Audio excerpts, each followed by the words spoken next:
میں نے مرزا محمد علی جیلمی کا جو رد ہے وہ اصولی کیا ہے. اگر آپ جزوی طور پر رد کریں گے تو کراچی سے لے کر لاہور اور پشاور تک مولویوں کے ساتھ کھیل بنی ہوئی ہے. وہ ان مولویوں کی باتوں میں سے کمزور باتیں نکال کر ان کا مذاق اڑانا شروع کر دیتا ہے. مرزا محمد علی جو جیلمی صاحب ہیں ان کو دلیل کی ضرورت نہیں ہے, ان کو دماغی علاج کی ضرورت ہے. اور کالجوں یونیورسٹیوں میں پڑھنے والوں مولویوں سے بیزار لوگوں ذرا اپنے مرزے کا جائزہ لینا. میں نے ایسی لگام ڈال دی اللہ کی توفیق سے, مرتے دم تک نہیں وہ نکل سکتا. اگر آپ حضرت علی کے دور میں ہوتے تو آپ خارجیوں میں ہوتے. 6 ماہ تک 10 لاکھ روپے کا چیلنج ہے, کسی امام محدث کی کتاب سے اپنا کوئی ایک چھوٹے سے چھوٹا پمفلٹ ثابت کر دو, 10 لاکھ روپے انعام دوں گا. 6 ماہ کے بعد میں آپ کو مبالغہ کی دعوت دوں گا. پھر میں کہوں گا کہ عمر صدیق اپنے بیوی بچے لے کر آتا ہے, تم بھی بیوی بچے لے کر آ جاؤ. اگر تیرا منہج سچا ہے اللہ مجھے تباہ کر دے, اور اگر تیرا منہج جھوٹا ہے اللہ تجھے تباہ کر دے. جہالت ہے, بد دماغی ہے, چرب لسانی ہے, منفی سوچ ہے, یہ 4 چیزوں کا مجموعہ مرزا محمد علی جیلمی صاحب ہے. یہ کیا ہے؟ یہ جھوٹا نہیں ہے, یہ تو چھوٹا سا لفظ ہے, یہ مذہبی دجال ہے.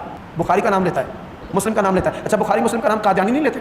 یہ کوئی امت کی خدمت نہیں ہے, بدتمیز بد دماغ لوگ پیدا کر رہے ہیں. صحابہ کرام کے بارے میں منفی سوچ فکر رکھنے والے پیدا کر رہے ہیں. کاتب قرآن کو نعوذ باللہ منشی کہنا, اس سے کیا گھٹیا طریقہ ہو سکتا ہے؟ کاتب قرآن کو نعوذ باللہ منشی کہنا, اس سے کیا گھٹیا طریقہ ہو سکتا ہے؟ کاتب قرآن کو نعوذ باللہ منشی کہنا, اس سے کیا گھٹیا طریقہ ہو سکتا ہے؟ تو نبی علیہ الصلوۃ والسلام کے کاتب قرآن کے بارے میں منشی کے الفاظ کہہ دینا ہم یہ برداشت نہیں کرتے. تو نبی علیہ الصلوۃ والسلام کے کاتب قرآن کے بارے میں منشی کے الفاظ کہہ دینا ہم یہ برداشت نہیں کرتے. تو نبی علیہ الصلوۃ والسلام کے کاتب قرآن کے بارے میں منشی کے الفاظ کہہ دینا ہم یہ برداشت نہیں کرتے. میں نہیں پریشان ہوتا, میں نہیں پریشان ہوتا, میں نہیں پریشان ہوتا. الحمدللہ کوئی بےایمانی نہیں کی ہے اللہ کے فضل سے. بےایمانی تو وہ کرے گا جس نے کوئی فرقہ لانچ کرنا ہو. ہم نے جتنی باتیں, اس سے بڑی بات ہم نے حدیث کے نمبر لکھ دیے اور ہم نے کہا آپ کاؤنٹر ویریفائی خود کریں. کسی کو الفاظ کے چناؤ میں ایشو ہے کہ یہ لفظ نہیں یہ ہونا چاہیے تھا, تو ٹھیک ہے آپ اوریجنل ٹیکسٹ کو فالو کریں, یہ آپ کا رائٹ ہے. آپ کہتے ہیں اس کی بجائے یہ لفظ ہوتا, ٹھیک ہے آپ کا رائٹ ہے. دیکھیں اہل حدیثوں نے خود ترجمہ کیا ہے مسلم شریف کا علامہ وحید الزمان نے, کہ حضرت ابو سفیان رضی اللہ تعالیٰ عنہ نے نبی الاسلام کو فتح مکہ پہ کہا کہ میرے بیٹے معاویہ کو اپنا منشی رکھ لیں. انہوں نے میرے خلاف کلپ بنایا کہ حضرت معاویہ کو منشی کہہ دیا. اندازہ کرو, وہ تواڈے ابے نے لکھی ہے, ترجمہ موجود ہے. وہ نہیں, اس کی بجائے آپ کو کہنا چاہیے تھا کاتب. یار منشی لفظ کوئی نوٹوریس ورڈ نہیں ہے. آج بھی منشی کی ایک بڑی ویلیو ہوتی ہے. سیٹ کے بعد منشی ہوتا ہے سب کچھ, وہ سارا ریٹن ریکارڈ رکھا ہوتا ہے. اس کو آپ نے نیگیٹو ورڈ کیسے شمار کر لیے جبکہ ترجمہ آپ نے خود کیا ہوا تھا. ہم نے دکھا بھی دیا, اپنے بزرگ کو رحمت اللہ علیہ کہہ رہے ہیں اور ہمیں گالی بنا کے, یہ گالی ہے بھی نہیں تھی, اور اگر دینی تھی تو اپنے بابے کو دو.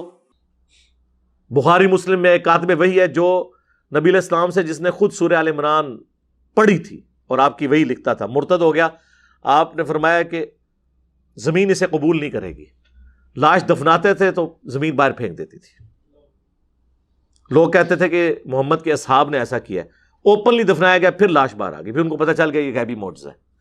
ظاہر ہے جس نے نبی علیہ السلام کی نبوت کو چیلنج کیا تو اللہ تعالیٰ اس طرح تو نہیں بھی اس کو چھوڑے گا. لہٰذا یہ باتیں کرنا, تو یہ باتیں کچھ اور ہیں. جہاں پہ نبی علیہ السلام نے پروفیسیز فرمائی ہیں نا, وہ یہ والی باتیں نہیں ہیں جن کو آپ بچانے کے لیے کر رہے ہیں. جبکہ اسپیسیفکلی محدثین کے باقاعدہ پھر ان کے اوپر کامنٹس ہیں. مثلاً یہ کہتے ہیں جی وہ صحیح مسلم میں جو آپ حدیث بیان کرتے ہیں کہ حضرت معاویہ رضی اللہ تعالیٰ عنہ کو بلوانے کے لیے ابن عباس کو بھیجا, اللہ کے محبوب علیہ السلام نے کہا معاویہ کو بلاؤ, تو میں نے اس سے کچھ لکھوانا ہے. کاتب تو تھے, وہ بھی صحیح مسلم میں موجود ہے کہ ابو سفیان نے سفارش کی تھی کہ مسلمان اسلام لانے کے باوجود ہمارے ساتھ اچھا سلوک نہیں کرتے, آپ میرے بیٹے معاویہ کو اپنا کاتب رکھ لیں, تو اس کی وجہ سے لوگ ہمیں بھی رسپیکٹ دینا شروع کر دیں گے. تو اس طرح انہوں نے رکھ لیا. کاتب کے الفاظ ہیں, کاتب وہی کہ نہیں, کاتب وہی کہیں اور ہے, وہ میں بعد میں بتاتا ہوں. تو کاتب جب رکھوا لیا تو مسلم شریف میں ابن عباس کو بھیجا, وہ کھانا کھا رہے تھے. انہوں نے کہا یا رسول اللہ وہ تو کھانا کھا رہے ہیں. آپ نے کہا کہ اسے بلا کے لاؤ. دوسری بار گئے تو انہوں نے کہا میں تو کھانا کھا رہا ہوں. 3 بار ایسے ہی ہوا. چوتھی بار آپ کی مبارک زبان سے الفاظ نکلے خدا اس کا پیٹ نہ بھرے, یہ الفاظ ہیں. وہ کہتے ہیں نہیں جی مسلم شریف میں اوپر ایک حدیث ہے کہ نبی علیہ السلام نے کہا اے اللہ میں بھی ایک انسان ہوں, بعض اوقات میری زبان سے کسی کے لیے کوئی ایسے الفاظ نکل جاتے ہیں, اگر میں بدعا کسی کو دے دوں تو اسے دعا بنا دینا. تو یہ حضرت معاویہ کو دعا دی تھی, بیسیکلی ہے بدعا تھی لیکن دعا بن کے لگی.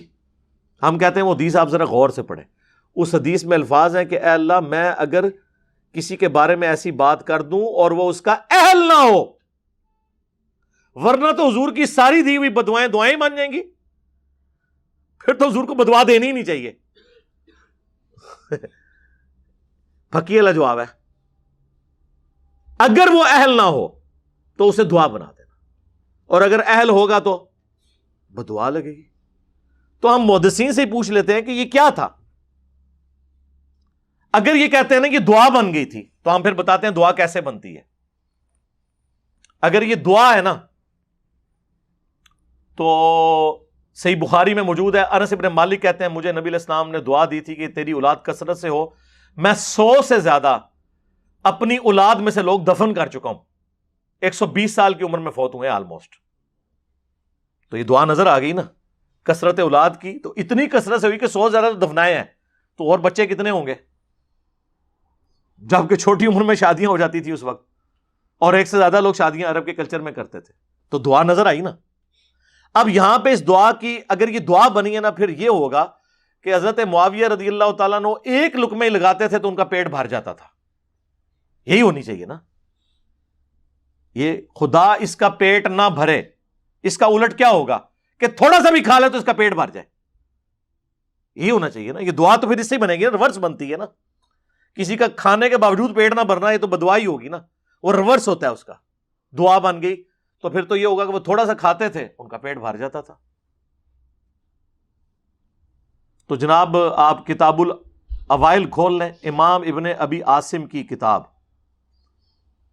یہ پہلے 300 سال میں مسلمانوں کے بڑے محدثین میں سے ہیں، اہل سنت کے ائمہ میں سے. انہوں نے باقاعدہ وہ ساری روایتیں جمع کی ہیں کہ کتاب الاوائل کہ جو جو کام پہلی دفعہ ہوئے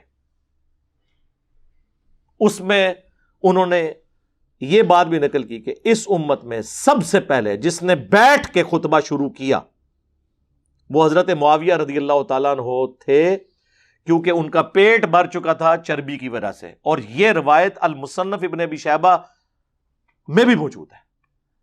تو پریکٹیکلی ان کا پیٹ بڑا ہو گیا تھا، وہ کھڑے ہو کے خطبہ نہیں دے سکتے تھے. کھڑے ہو کے خطبہ دینا سنت ہے جمعے کا، ان کو بیٹھ کے ممبر پہ خطبہ دینا پڑتا تھا. تو آپ کیا سمجھتے ہیں یہ دعا اسی طریقے سے لگی ہوئی ہے؟ اور پھر یہی حدیث دلائل النبوہ میں ہے، امام بیہقی کی کتاب میں. امام بیہقی نے ایک کتاب لکھی ہے 3500 احادیث پہ مشتمل، دلائل النبوہ. اس کتاب کے اندر انہوں نے نبی علیہ السلام کی غیبی خبریں نقل کی ہیں کہ آپ علیہ السلام نے کوئی پریڈکشن کی اور وہ اسی طریقے سے منوان پوری ہوئی. اس میں وہ لے کر آئے ہیں اس روایت کو کہ ابن عباس رضی اللہ تعالیٰ عنہ کو نبی علیہ السلام نے حضرت معاویہ کو بلانے کے لیے بھیجا. 3 دفعہ نہیں آئے تو چوتھی دفعہ یہ الفاظ نکلے. اور آگے راوی کے الفاظ ہیں کہ نبی علیہ السلام کی یہ دی ہوئی بد دعا، یا آپ اسے دعا کہہ لیں یا دعائے ضرر کہہ لیں، پوری ہوئی اور پوری زندگی حضرت معاویہ کا پیٹ نہیں بھرا. یہ الفاظ ہیں دلائل النبوہ میں. تو محدثین تو اسے ادھر موجود ہے کانا یکتب الوحی، وہ وحی لکھا کرتے تھے. یہ روایت کانا یکتب الوحی مسلم میں نہیں ہے، دلائل النبوہ میں، اور وہاں سے بھی آدھی پیش کرتے ہیں کیونکہ آگے تو یہ الفاظ لکھے ہیں. تو میں نے تو کربلا والے ریسرچ پیپر میں ساری روایتیں ڈالی ہوئی ہیں. تو یہ بیان کریں پھر پوری روایت آگے کیا لکھا ہوا ہے کہ پوری زندگی ان کا پیٹ نہیں بھرا. تو وہ اسی طریقے سے اسے پھر ہم پوچھتے ہیں دلائل النبوہ میں کیا کر رہی ہے یہ حدیث؟ کوئی خبر اس میں سے نکلتی ہے نا، تو یہی خبر نکلی اور کیا نکلی ہے. تو خدا کے لیے اللہ سے ڈر جائیں، جو بات جس طریقے سے ہے اس کو اسی طریقے سے قبول کریں. خام خواہ اس طرح سے آپ کسی کو ڈیفینڈ کرنے کی کوشش کریں گے تو اس کا پھر رزلٹ کوئی نہیں نکلنا، سوائے اس کے کہ مسلمانوں میں انتشار پیدا ہوگا، اپنی کتابوں سے ان کا اعتماد اٹھ جائے گا. اور آپ اس طرح کی یعنی سوالات کر کے کہ جی وہ نبی علیہ السلام کو آپ ایک بندے کو بچانے کے لیے. اور مفتی احمد یار خان نعیمی صاحب جو گجرات میں بریلویوں کے بہت بڑے مفتی تھے، انہوں نے باقاعدہ ایک کتاب لکھی امیر معاویہ رضی اللہ تعالیٰ عنہ. اس میں انہوں نے پوری کوشش کی نا، ان کی اس طرح کی حدیثیں، وہ تو اس چیز کے ماسٹر ہیں. جال حق میں آپ دیکھ لیں انہوں نے عقیدوں میں کس طریقے سے کان لا کے یہاں تک پکڑے ہوئے ہیں. وہ قرآن میں آیا نا کہ قرآن کے ساتھ کی کو کتاب لے آؤ اور جتنے بھی جن و انس میں تمہارے مددگار ہیں انہیں بلا لو. کافروں کو اللہ نے چیلنج دیا سورۃ البقرہ میں اس سے انہوں نے بابوں سے مدد مانگنا ثابت کی ہوئی ہے کہ اللہ تو خود کہتا ہے کہ مدد مانگو. یہ اس بندے کا انٹلیکچوئل لیول تھا. تو ظاہر ہے پھر ایسے ہی بندے کی کمپیٹنسی ہے کہ وہ حضرت امیر معاویہ رضی اللہ تعالیٰ عنہ سے متعلق باتوں کا دفاع کرتا.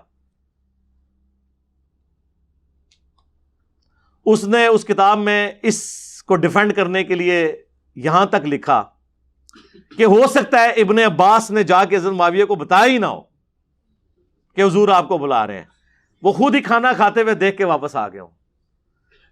تو میں اس سے کہنا اللہ سے بندے وہ تہاڈا منڈا نہیں سی ہے, حضرت عباس دا منڈا سی تے حضور دا کزن سی,